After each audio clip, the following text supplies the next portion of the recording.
And it's waiting patiently. All right, so it's rain. Good evening. It is August 26th at 6 p.m. And this is the City of Hendersonville Finance Committee meeting. I'm going to call this meeting to order. My name is Jeff Sassy, Alderman Ward 3 and Chairman of the Finance Committee. And with me, I have my other Finance Committee members. Mark Bergdorf, Alderman Ward 1, Vice Chair. And Mark Evans, Ward 6, I think, and Secretary. And then we'll go around the room, and if you want to introduce yourself, go ahead and do so. Sure. Tamara Ingersoll, Finance Director. Jesse Eckner, Chief of Operations. Mayor Jamie Clary. Jana Garten, Ward 5, Alderman. Karen Dixon, Alderman, Ward 4. Don Ward, Alderman Ward 2. Lance Ray, City Attorney. If you want to. Matt Elliott, Vice President, Hendersonville Firefighters Association. Matthew Cole, A-Shift Steward, Hendersonville Firefighters Association. Jason Gallo, Administrative Services Director. Go ahead. JP Finnegan, GIS Coordinator. Scotty Bush, Hendersonville Fire. Mike Cook, IT Manager. Casey Lamar, Communication Manager. Terry Goodwin, Alderman, Ward 4. Frank Arton, Your Citizen. Great, thank you all. Yeah.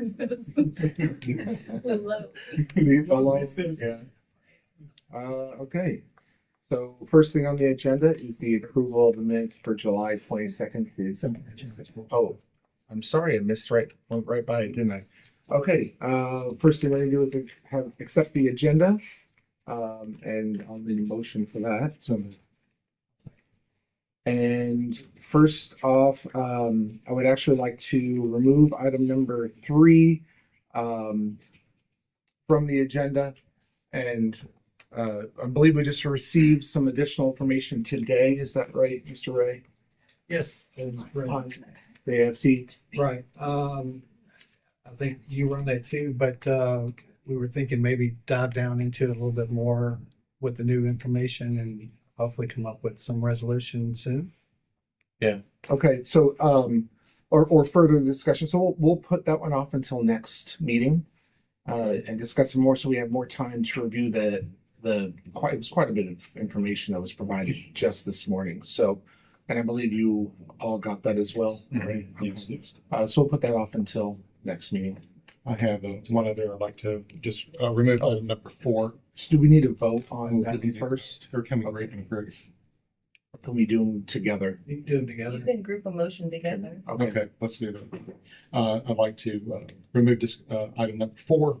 I don't think there's been a lot of new information, but we have a lot of stuff we have to discuss, and for time's sake, I'd like to remove this one for now. I don't think it's very pressing.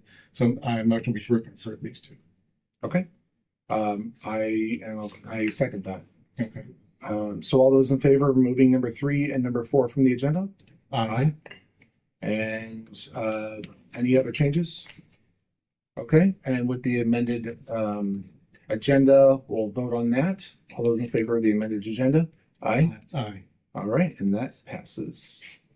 So we removed 3 and 4, and we're back up to public comments, which we did not have. Oh, I'm sorry, approval of the minutes from last meeting. Make a motion, we approve the minutes. Second. All right, any changes? All those in favor? Aye. And the minutes are approved. Unanimous.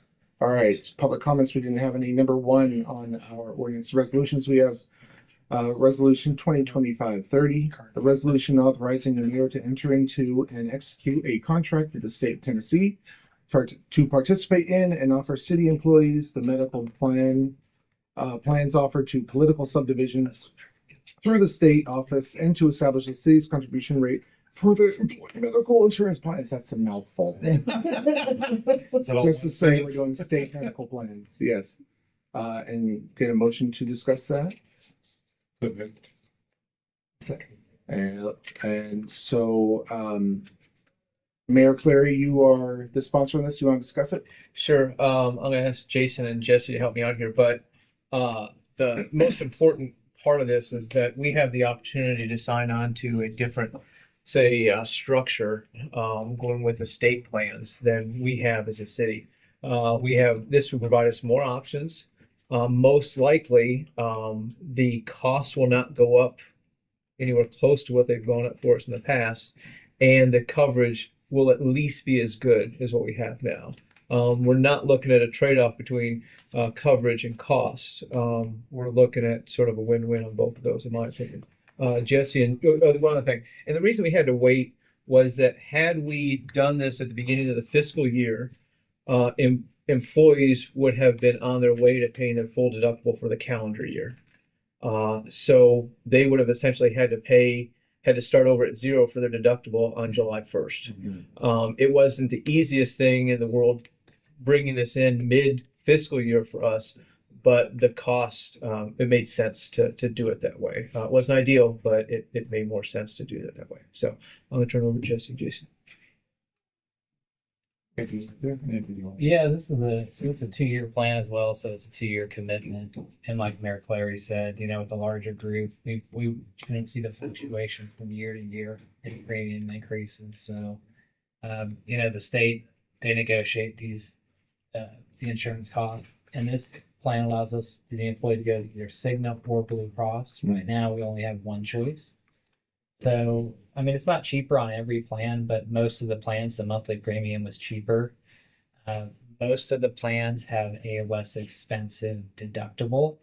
And then there's a mix between out-of-pocket. Some out-of-pockets are more expensive on the state. Some out-of-pockets are more expensive on our plan. So it's not, there is a little bit of money savings on the monthly premium, but I think stability going forward, this is probably going to be more stable for the city. And the costs are about neutral with the funding structure that we put in. Most employees will see a reduction in monthly premiums. It's great. Thank you. I've got a couple of questions. In this particular ordinance, it doesn't say when the plan should go into effect, does it? Or am I overlooking it? Like upon approval, this plan will go into effect at? Yeah, so we can only join the plan. We have to join it when they have an open enrollment period. They start in the fall. Yeah, they start their open enrollment in October. So if we, sign this plan soon with the state, they can come and do education for the employees in September. So an open enrollment opens up in October. The employees have already had the educational sessions. What do those education sessions look like? The state reps will come out and just answer questions. Like right now, we have our broker come out for our insurance plan, but they will have to come out to describe their insurance plan. And they, there's a whole nother plan option that we currently don't have, and they're structured a little bit differently. So there will be a lot of questions, and some of the questions revolve around, generic drugs and name brand drugs. And so they're able to answer those questions. Okay, good. And so as soon as this goes to BUMA and then it's passed, we can get that ball rolling. Yeah. Thank you. Anything else? Any questions? No. This is something I'm really excited about. I think it's something that's great for our staff, our employees, and definitely needed for the city. I mean, the last time they renewed, our insurance went up like 26%, There's something like some that. plans that went up over 20%. Yeah, and the state plan went up 8%, if I remember. Yeah, their correctly. average was just north of 8%. Yeah, so we're adding ourselves to a bigger pool of people, which can level the playing field and level out some of that variance on the plan. So I'm very excited about this. Something I've been looking forward to for a long time. And I'm not sure if this is appropriate, but I would love to have my name on this as a co-sponsor. Absolutely. Thank you. And by the way, the credit needs to go to Jesse, Jason, Amanda. They spend a lot of time on this. Thank you. How long have we been working on this? We've been over a year, hasn't it? Yeah. We knew it was a possibility probably about 2.5, maybe 3 years ago. And just doing the research to figure out, okay, so we knew it was going to be less costly. Sure. But the next question was, is it going to be as good for our staff? Absolutely. And that takes a lot of time to figure out because we have multiple plans currently, and they had they had exponential number of plans. So it took some time to figure that out. Okay. Thank you all very much. I'm excited about this. So, okay. And I'd like to be added as co-sponsor as well. If there are no objections. Sure. Thank you. Thank you. Can you take care of that, Jason? Thank you. All right. So all those, any other comments, questions? Okay. All those in favor of, does someone want to make a motion? Let's put it that way. Make a motion that we allow mayor to enter into a contract and we get this ball rolling and do this for our employees. So, you're making a motion to recommend acceptance at Beaumont? Yes. Okay. Yes. I second. All right. All those in favor? Aye. Aye. All right. So moved. Thank you. And next up, we have reading ordinance 2025-16, an ordinance amending budget ordinance 2025-09, recognizing and compensating Hendersonville Fire Chief Scotty Bush for certain vacation overtime carryover in excess of maximum carryover. Need a motion. Motion. Second. All right. Hit it. All right. Well, many of you know that in the last meeting, or maybe the meeting, I can't remember when it was. I tried to get this before BOMA to discuss, and was told that we need to go this route. So I'm fine with that.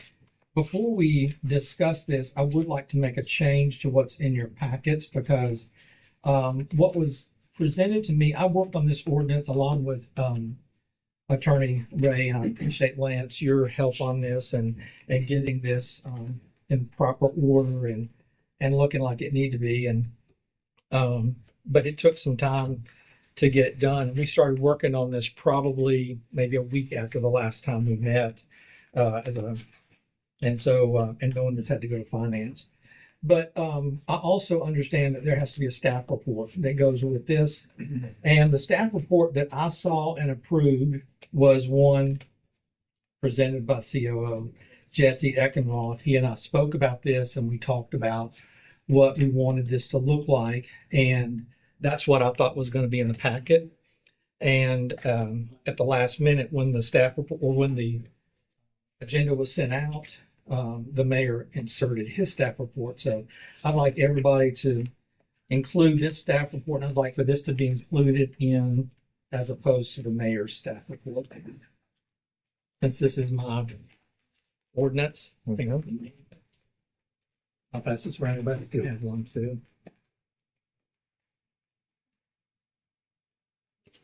So we're removing the current staff report and putting this one in its place? Correct, yes. It's 2 pages, yes. It's You could save some paper and take. I could have.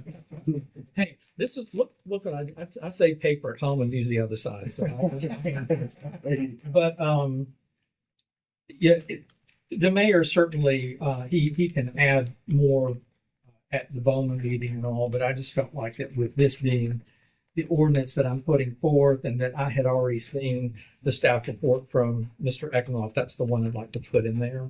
It was short, it was to the point.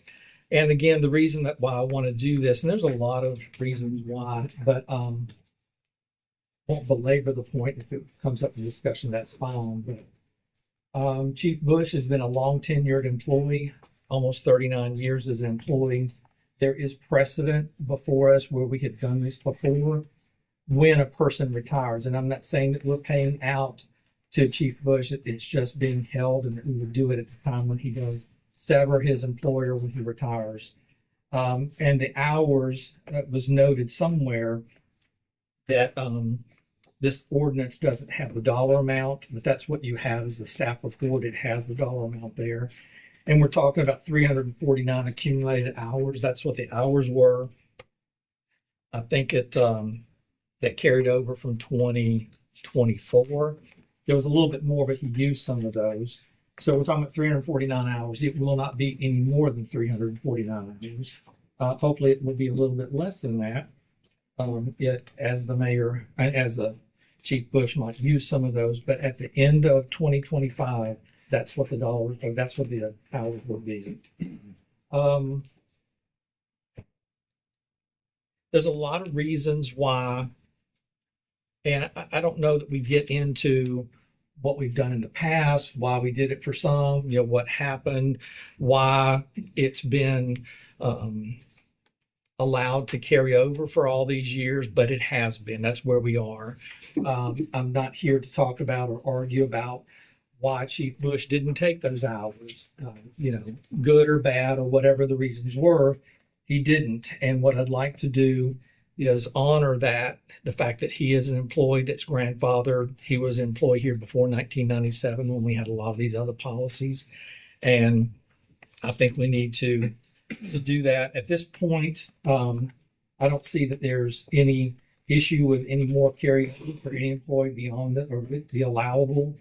And what I'd also like to do is that maybe we entertain the fact that for the mayor's sake, there won't be any judgment calls. That if that an employee will, and it's not written in this ordinance, but I want us to consider this, that if an employee doesn't use their hours at December 31st, they know about that for a year. They can use those up, and that we get away from allowing some of those hours to be carried over.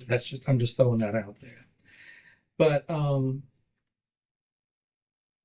anyway, I just want to say that, and some of us may step back and we think, okay, why hasn't Chief Bush used these hours? And again, there might be there's a myriad of reasons why he did or didn't. But if you step back and you look, the fact that he is using 4 to 5 weeks every year, and when I step back and I look at me using 4 to 5 weeks every year, that's a lot of time to be taking off.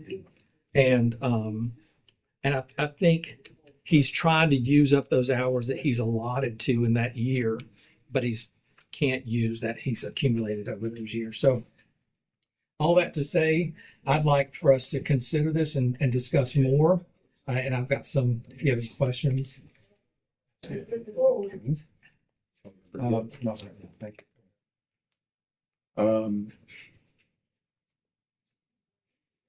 Yeah, I don't have any questions as of right now. I guess You really covered the basics. You did. When you did talk about it. There's no stone left unturned at this point. So that's why I really don't have any questions here. Now regarding HR, I may ask Jason, regarding our policy. I'm reading here that tell me about our current policy, please. Sure. So whatever an employee accrues within 1 year is what they can carry over from year to year. So at December, at the end of the year, whatever is in excess of that, they either need to submit for an approval to carry over 3 months or they lose it. And either way, if they don't use it by March 31st of the following year, they'll lose that time. Now, that was recently adjusted to where now it can be rolled into sick leave. Oh, good. That's what we voted on. Yeah, I remember. That's what we said last time. and that adds to their years of service at retirement. Right? It can, yes. So assuming they don't use that sick leave, because they're out for a medical reason or something like that, then that would add to their TCRS service credit. Okay. Great. So do you, because we've now implemented that, do you see us entering into a situation similar to this in the future? No, I don't. So this is pretty well sewn up. I feel like this is the last of those issues that remain. Good. Good. Glad to hear it. Yeah, me too. Well, the other thing, Director Gallo, I appreciate you saying that because I remember that we kind of put you on the spot at the last meeting. We were talking about this and we asked you, or I can't remember who it was, but someone asked you, is everybody following the policy? And you had to say, well, everybody's following the policy except for this one instance. And so what I think that we can do with this, and I know any of us, especially on the finance, we don't want to spend any more money than we have to. But this is something I think that is that we should do, and then we can kind of put it to rest and move forward. Yeah. Now, as far as how much this costs, we don't incur this until Chief Bush retires, correct? Or do we need to budget this now? I was told to budget it now. That was the direction that I was given. So how much is our current surplus? She has it. I don't think it's- $24,473. And the total is 38 or so. Mhm. Are we proposing to budget the entire amount now, or can we do half now and half next year? We can't do that. No, we should set it up as a reserve, so it's been budgeted. I mean, all of our balances for sick leave, vacation, everything are in an accrued liability already. We just can't spend them unless we have them appropriated. And so there was a retirement and we had only budgeted half. We're only budgeting half the cost. Well, you'd have to come to us and get us to approve the remainder amount. Or? Well, no, I mean, if someone decides to retire, they're given those funds. Mhm. So, it would be paid out regardless of whether it was budgeted or not if an employee retires. When we budget assuming, for that there are going to be some retirements. I work with department heads. They let me know the employees that they anticipate retiring over the next year. I look at their leave balances. I budget assuming we're going to have those payouts during that next year. Yeah, so I will say in between years would just be Yeah. would be a And the reality for this employee, if they were to retire, we would have to do an amendment because the payout for sick leave is significantly more than this amount for the excess vacation. So, do we need to make a budget amendment then to account for the shortfall? Or are we gonna just handle that at mid-year? Because this is a will budget. deplete, This is a budget amendment. right, but it's depleting our reserves Mhm. entirely and then an additional $13,000. And I'm saying, do we need to adjust something else to account for that additional 13,000? Or do we just wait till mid-year? In other words, are we carrying a negative budget until? I mean, this is using unassigned fund balance to cover the difference. Okay. So Okay. basically Okay. reducing our unassigned fund That's balance. the answer. Yeah. Okay. Yeah. Okay. Okay. Well, you raised another question I had. You talked about the sick leave. Mhm. So is that sick leave, is that already sitting in accrued liability? For all employees, we Yeah. have. Sick leave is in there, okay. And it's reported on our audit every year. You can see it reported out. Yeah, it's already accounted for, but if it's not appropriated, we don't have the funds to. What spend. about the allowable carryover hours? Is that sitting in an accrued liability? Mhm. Yeah, because it's the part of our total vacation time. Okay. Yes. So the only part that's not sitting in accrued liability is the allowable carryover or the carryover that we're talking about right here. All of it is currently sitting in an accrued liability, and we have to pull. But not this 349. Yes, it is. All of it is in an accrued liability. It's just the money's not. The money's not Oh, appropriated. okay, Yeah. okay.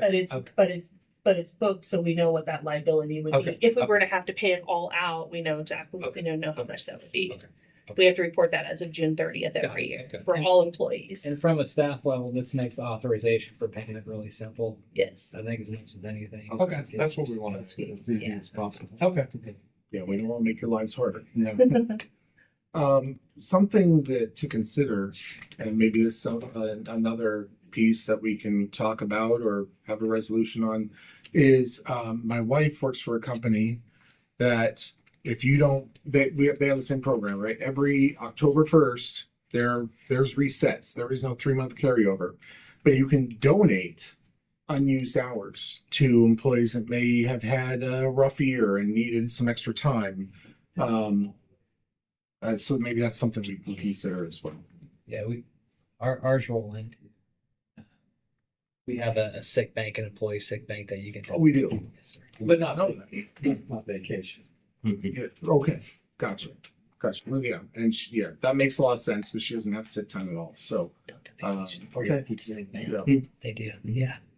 Okay, that's great. Any other questions? The only thing I would like to say is, before we vote on this, I'm going to be, and I talked with COO about this. I'm going to be on vacation, first meeting in September, first BOMA meeting. So I'd like for this ordinance to be presented at the second meeting, and then for the first vote, and then the second vote would be the first meeting in October. Would we we'd have to get, since the mayor's meeting, we'd have to get approval from him? Well, or- Evans is the only sponsor, so Yeah. It's discretion if you want to start. Perfect. Meeting. That works. If I wanted to add other people to the sponsor, do they have to agree that too, or do I just, since I'm the, Yeah, I mean, we can add them at a BOMA meeting. okay, all right, thank you. Yeah, and I'll let Annette know to not put it on next meeting. We'll wait until the Thank you. second September meeting. Okay. Perfect. All right. Anyone want to make a motion? I'll make a motion. And I'll second. Motion To send ordinance, amending budget ordinance 2025-09, recognizing and compensating Hendersonville Fire Chief Scotty Bush for certain vacation carryover hours in excess of the maximum carryover. and for approval. For approval. All right. Do you agree? Yes, sir. All right. Those in favor? Aye. Aye. All right. That passes unanimously. Words are hard.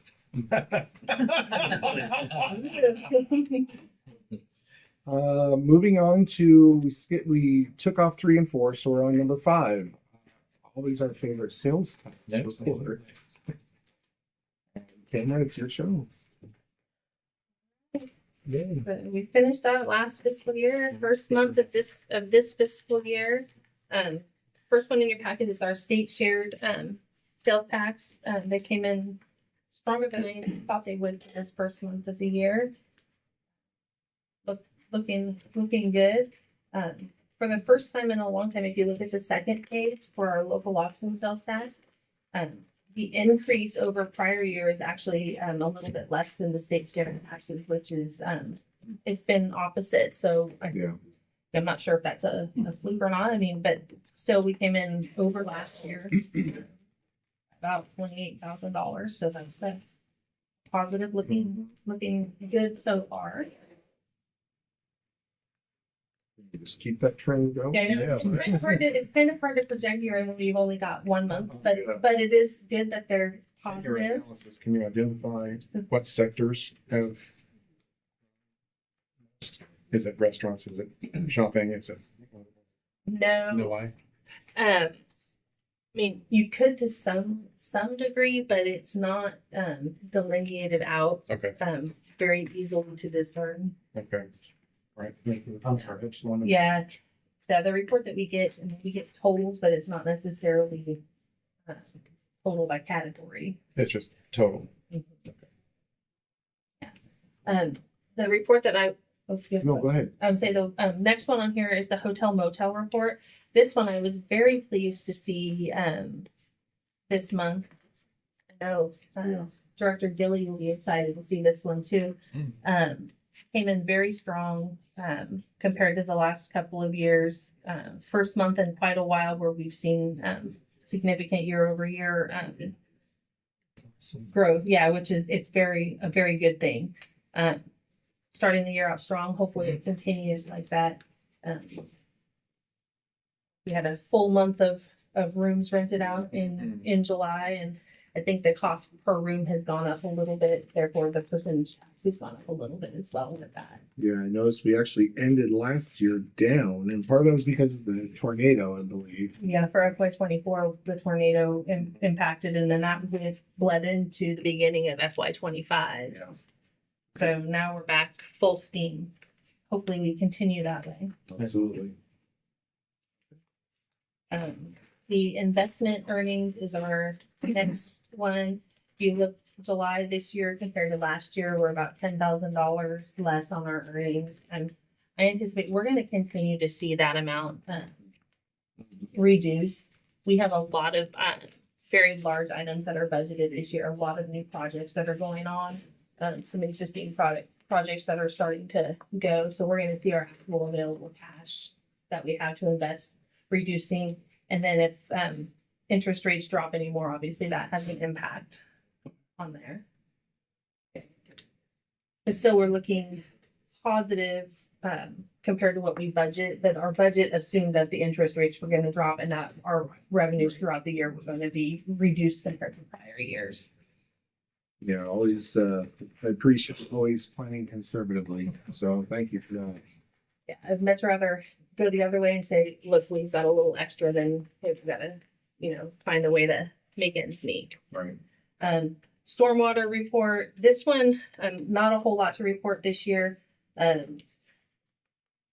we did actually receive a little bit of revenue in July, which is abnormal, but we've had a couple of where we made some collections on prior year late stormwater fees. And so folks actually came in and paid in July for some late ones. We normally end up collecting those along with the current year, but we've had a handful of those that have come in and paid in July, which is nice. I'm surprised to see, and maybe you can explain this, that 25 was less than 24. Mhm.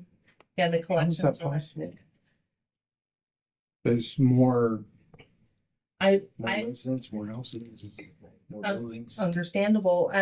I have asked staff to look in and see, but at initial look, we had more that are delinquent. Really? Mm-hmm. Do you have a number? Of like just the number of how many are delinquent? No, I've asked staff to look into that for me. Okay. You could report back to us on that. I'd appreciate Yeah, it. absolutely. That's one that. We have a reassessment, didn't we, in 25? Mhm. Taking care of 25, Mhm. like where everybody's I think- assessments went up. Yeah, unless they changed. But that wouldn't affect their stormwater. yeah, the taxes changed a little bit, The taxes changed a little bit. but the stormwater Stormwater remained the same. Yeah, stormwater remained the same. It's not a percentage? Okay. It's 72 per residential and Okay. commercial something. I forget. I think it's based on square footage, right? Mhm. Okay. I need to do some research. Yeah. Thank you. Yeah, so we'll continue to watch. Hopefully by next month, I'll be able to provide a little bit more information on that for you. The last report on here is our tip fund. Revenues came in strong on here. It does look, so July, it is down from last year, but remember we had the additional tax on groceries at the beginning of the year last year, so right. now we do not.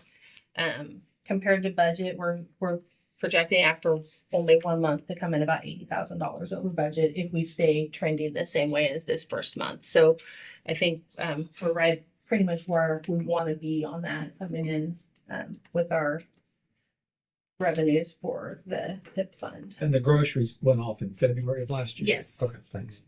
Yeah, you can see Yeah. you can see the big drop for February. And then the second page of this shows our expenditures. This one is it's got a little bit different than last year. It's similar. About halfway down that first section for public safety, you can see where I have the fire truck. I have in parentheses that it was ordered in FY25 because the purchase order is still outstanding. And then there's a new fire engine that was ordered in fiscal year 26. That's on there. I did that because there are a couple of items that were outstanding from the prior fiscal year. So that way you knew that was an outstanding item that was ordered last year. We haven't received it yet. It'll probably be received in FY27 if we're lucky. Yeah. Okay. Yeah, it takes a bit. Do we expect to receive any engines or trucks this fiscal year? No, I don't think so. Is there one that's Engine 3 should be replaced. it was ordered in FY23? Mhm. Yeah. It was ordered 3 years ago. Yeah. And it's expecting it till next year. Hopefully this year. Oh, hopefully this year. Hopefully this year. Yeah, what is it? It's about is it, Chief, is it about a 36-month lead time on the Yes. engines and the trucks? Well, they've cut it down to 24 to 28 now, but back when we ordered that one, it was 36 months. Okay. We should have 23 should be replaced February or March. And then 21's on the hook. That's the one that was bought in 26. And then the truck should be here, I'm going to say probably 28, not even 27. Yeah. Okay. Yeah, it'll be a while. Yeah. It'll take a while to be here. Any other business? I'll make a motion. Adjourn. Second. All those in favor? Aye. Aye. Adjourn. Thank you. Thank you. Cool.